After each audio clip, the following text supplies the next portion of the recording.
And his opponent, the champion. He comes. Hello and welcome back to Boxing Social in association with Betfred. My name is Ayman Khan. We are here with the one and only Ben Whittaker making his debut this weekend. Ben, first of all, how you doing? Yeah, I'm not doing too bad. A bit loud there, but you know, it's another day, it's another day. A bit loud, you're in Bournemouth, but you've been over America to get your training in.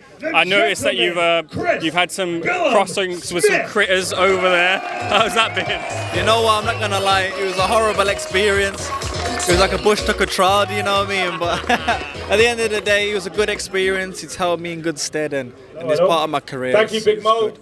Here it Good to is. be back. You've been linked up with SugarHill, which is a very intriguing link-up. I know my former colleague, Andy Pure, helped get that link-up sorted. But how have you developed in the time that you had with Sugar? Yeah, you know, we've had about 8 weeks together now, and I can feel myself maturing, not only as a boxer, but as a person. I'm learning that I'm still Ben Whittaker, so I'll be cocky, I'll be arrogant, things like that, but there's a time and a place for it, so that's what I'm learning with him. Are there increased benefits with going over to America? Because you get that sparring and different types of sparring, learn those different types of fighters that you get to face and really perfecting your craft over there. 100%, I like it. Like, you walk into the gym, you like fresh meat, so everybody wants a piece here, and that's good. It's sink or swim. Not only that, the heat's different, the gym heat's different, and like I said, each day is just a learning experience, and being with those type of people with the right mindset will only push me on. I was talking with former world champion Barry Jones and Declan Taylor on the Boxing Social podcast about you as a fighter, the assets that you bring as a fighter, flashy, agile, you add the knockout power, then you need a complete package, and then as yourself outside the ring with the microphone, the people are saying you're very much Marmite, but that's a complete package there to sell to the fans and people. It almost seems like you're ready-made to sit for the top. How do you feel? Do you feel yourself kind of having those ambitions? Or you kind of have your firmly feet in the ground or the sand as it is right now? Yeah, of course. Even though I talk a bit of rubbish and I come across as a bit flash and whatever you want to name it. Apart from that, I'm very humble and I know where I'm at. At the end of the day, this is a sport. If you don't talk and if you don't put yourself out there, you get forgot about. But speaking on that, you've got to get the boxing part right. So I've gone away, got SugarHill on board. I'm doing things properly, so if I can marry the two, I'm laughing. You take me back to the initial debut. We were supposed to fight in Manchester, it got cancelled. Must have been disappointing, but that just ramps up the feeling for you to get your debut done. Yeah, it was a disappointment, but it's a blessing in disguise, really, because I had more time to learn my new style, more time to get fitter and stronger, and more time to just adapt to the professional game. We mentioned, obviously, the anticipation, people anticipating you, considering your success that you had in the past. Do you feel like you have to make a statement and straight from the off? Of course, there's always pressure, there's always things like that, but as long as Sugar's happy with my performance, as long as my team's happy with my performance, and as long as I do what I'm supposed to do, I'm a happy person. You set your goals and ambitions short term, British title, 5 fights, how realistic do you feel that is? Dan Aziz currently holds the title right now. Yeah, you know, me, I'm a person who's very ambitious, and people shouldn't really hate on that because I want to move as fast as possible, but you got to move within reason.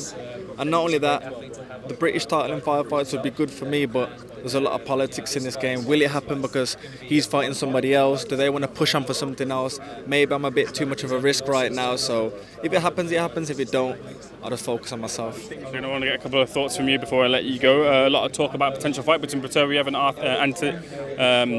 Anthony Yard. Your thoughts on that fight? Oh, it's a tough fight just for the simple fact Yard's not really got the best feet, but he can bang. And we've seen Beterbiev get hurt before, but I am leaning towards Beterbiev just for the simple fact what he's done. You can't really write him off, but Yard is a British fighter and he'll be good for Britain. Talk as well about potential Dimitri Bivol, Joshua Boatti fight, or Bivol, Zurdo Ramirez fight. Your thoughts on those two? Being with a 258 team, I know Boatti really well. I think he's put himself in a position to get that fight, so it'd be nice if it comes through for him. If not, it's more time to learn his style. You mentioned being with 258, the head of that is Anthony Joshua, of course. A lot of talk about what he has to do to beat Alexander Usyk in the rematch. Your thoughts on how Anthony Joshua might want to approach the fight? Yeah, cool. Everybody's got opinions and everyone's got their little say, but as a fighter, it's different when you're in there. All I can say is he's got to obviously put it on him. That's the obvious. Use his weight. He's a massive super heavyweight. He's big. Lean on him. Be dirty. Don't show him respect. You can show that after the fight.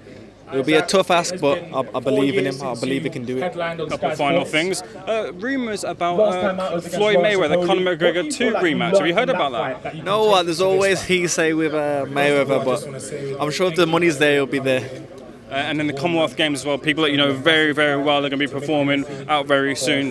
Just your words on who to look out for.